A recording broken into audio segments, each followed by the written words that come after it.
Well, my group and me, Victoria, Brian, and Esteban Quintero, are going to talk about the differences and similarities of Spanish and Italian language.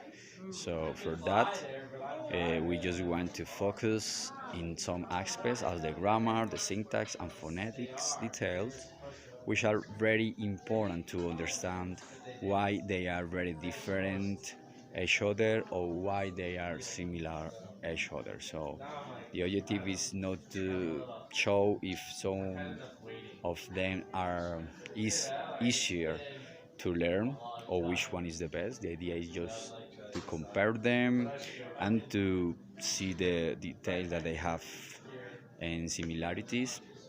Um, we also want to show how they work depending of the social cultural aspects too, but we mainly want to focus on the main three aspects that I already mentioned. So the first one is the grammar aspect, where we want to have into consideration the structure, which is very similar. So we always have first and all the subject, and then we have the verb. So the similarity and obviously the complement. The similarity that we have there is that in Spanish and Italian we always use the subject of in the first position. So this is a very important aspect. Obviously, the conjugation of the verb is different, and the complement depends about the context that we want to refer to. Okay, so to continue a little bit with what our partner Stevan has said, I would like to talk a little bit about the linguistic aspect of phonetics. I would like to talk about of some vocabulary first between the two languages, like Spanish and Italian, and I would like to talk about, I don't know, maybe some words like the verb to be, that in Spanish is ser, in Italian is essere, and also other verbs like, for example, to have, which in Spanish is haber, in Italian is avere. So if we can see, there's like some similarities with the pronunciation of these words in either language. And some other words, like for example, to speak, which in Spanish is hablar, in Italian is parlare, and parlare is more like a French sort of sound.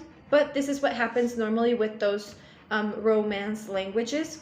There's also some other words that are very, very similar, like for example, fruta, which is fruit in English, and in Italian is fruta, but with a double T. Also with espinacas, in Italian is spinaci, and luz is luce, sol is sole, and things like that. Now I would like to talk about some of the major differences in pronunciation between these two languages, which could be, for example, that Italian can have consonants following the letter S, and in Spanish they cannot.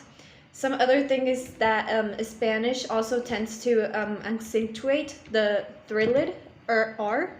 So it could be like in correr or in alrededor. And in Italian, it's not really as strong like in Spanish. Um, Also, it is known that in Italian, Italian is spoken like in a very singy way, and Spanish is not really. So often they say that in Spanish is not because they speak very quickly. Spanish is spoken very quickly, but like maybe in some other countries, like maybe Argentina or in Medellin, Colombia, it could be that their pronunciation is a little bit more prolonged or like more singy kind of like.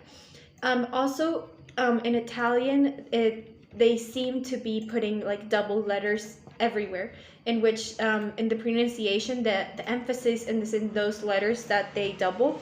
So, for example, in Spanish, you could say apartamento, but in Italian, it's the same apartamento, which is apartment, but it's with a double P. So they do like the accent like in that double letter.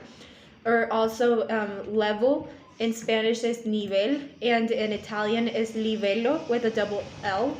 And in to be, which I've already talked about the verb to be, in Spanish is ser, and in Italian is essere with a double S. So they do like more emphasis in those words that are with double letters.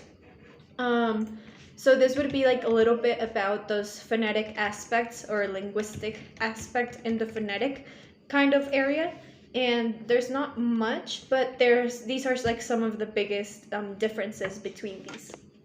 Good afternoon, guys. I hope you are doing great in this last week, and I hope you can finish this semester with all your expectations. So, let's start. In this part of the presentation, we wanted to include those syntactic resources or aspects that we found important to be shared with you in this lesson. So, just wanted to clarify that syntax is just in charge of studying how sentences are shaped and those grammatical rules that must be followed in order to make phrases and sentences with coherence and accuracy. In this part of the presentation, we will also give you some clues, and we will actually teach you how to write simple sentences in both languages.